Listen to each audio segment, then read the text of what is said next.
Hello ladies and gentlemen, my name is Manuel. I will be discussing why video games have positive and significant aspects and benefits to our society. Normally these days, video games are seen as a waste of time or just for kids. No, they're not seen as a real significant benefit to society. But I have 4 points to state why that is false. And the first one is they provide educational benefits to both kids and adults. The second is they allow mental functions to be executed much better and faster. The third is that they have a significant help in medical treatment. And the fourth is that they provide self-confidence to children as well as develop social skills. Now, to get to the first point, video games such as Assassin's Creed are based on historical events, such as Assassin's Creed 3, which is back in the Revolutionary War. Even games such as Call of Duty are based on, well, the multiplayer maps are based on real life places today. Ubisoft, the game developer of Assassin's Creed, employ historians to make sure that games are as historically accurate as possible. And video game simulations have been used to help train surgeons and as well as airplane pilots, so they can better improve in their careers.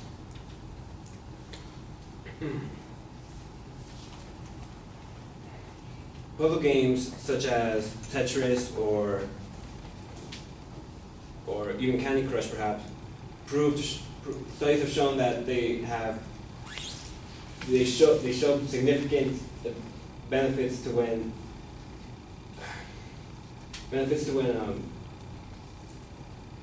okay, moving on to my second point.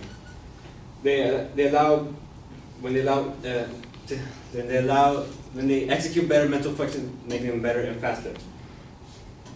Video games have shown that gamers can multitask much better compared to those who don't game, and they can make much quicker decisions when they come across situations where they're stuck in an impasse or otherwise. They also have better memory perception as well as staying calm and focused. Which brings me to my third point, medical treatment. In one such study done by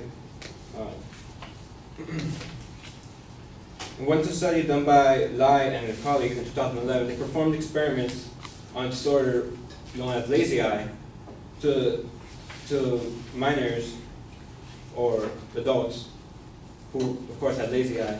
The experiment was, after a certain 5 hours of gaming, obviously separate, the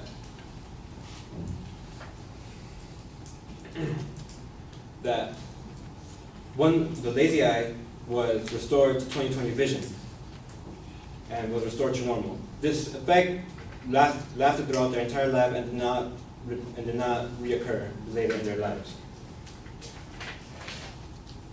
This video games also help children overcome dyslexia, or not overcome, but help them cope with much better.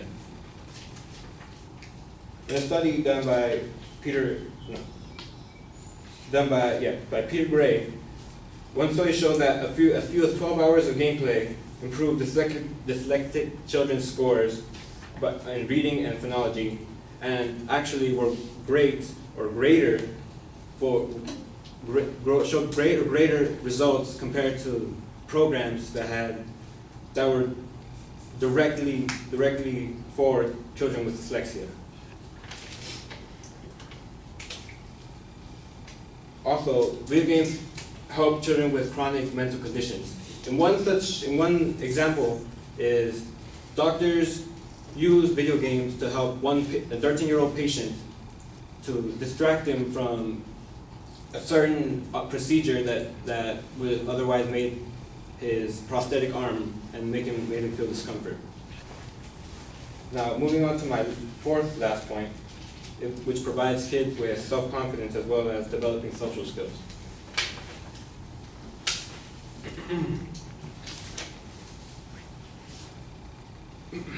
for one, the video games allow children and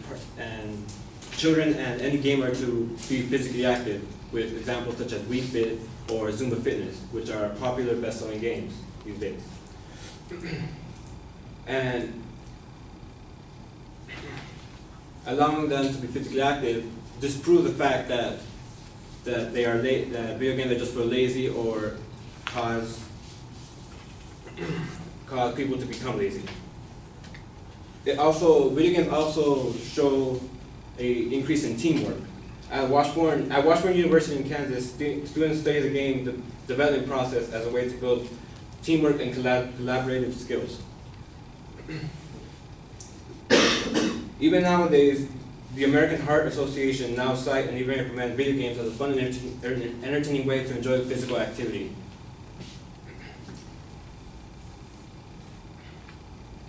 And thank you for listening.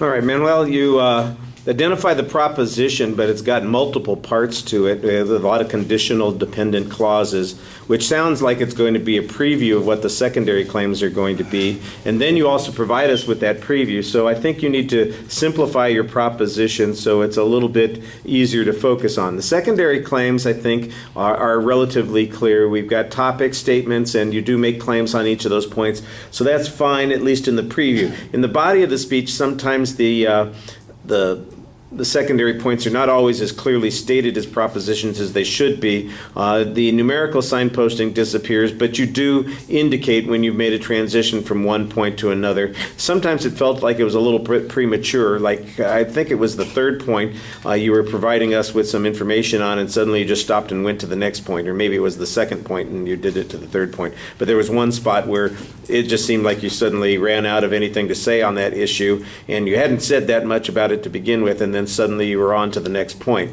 The evidence that you cited was okay. The examples on history, for instance, on the first point, I'm not exactly sure people want to learn their history from Assassin's Creed. Not to say that that's not got some elements to it that are accurate. Maybe the weaponry is accurate, maybe the way the characters are clothed, maybe the names are accurate, maybe the locations are accurate. However, I don't remember, George Washington hiring assassins or being assassinated. So that in separating the story then becomes part of the issue. Do people actually learn something from this, or are they just focusing on the game? I think there might be something a little iffy about that. There was one place where you said studies show, and that's not a very good citation. Right after that, though, you did have a more specific citation, which I thought was exactly the kind of thing that you needed to do. You needed to do that a lot more often, is cite the sources for the studies, because I just got general statements sometimes. You're dependent on a lot of examples. It seems a little hard for me to believe that lazy eye is going to be cured by 5 hours of gaming, and if it is, boy, then nobody will ever have lazy eye again, because gaming is available to everybody everywhere, and all you need is one afternoon with your friends and you're cured. That sounds like a little bit extreme. I mean, I'm not saying that it doesn't have the effect that's being talked about, but you're making this whole inference from it that seems to be a little broad. And I thought that your data on the dyslexia was a little bit better, because it talked about how it improved their ability to process language or recognize certain kinds of things. That made sense. There was another example there. About distraction, I guess it was, that needed to be a little bit clearer. And then on the point with social skills, the teamwork effort. The fact that it was used doesn't necessarily show that it was effective. And the one place that I think you're missing some information that would be really helpful would be some statistical comparison on productivity, efficiency, performance levels, any of those sorts of things. And we don't really get any of that data. We got a lot of claims. Presentation-wise, I think you probably understand where there are a couple of issues. I could tell that what you're trying to do is speak to the audience. You don't want to be dependent on the script. You want to, say what you're saying, but you need a little bit more practice because, you would get stuck and you'd have a hard time remembering what the next thing was that you were going to be talking about. And in that situation, it's probably better to go back to the notes quicker than, to struggle through it. But I appreciate the effort. Thank you.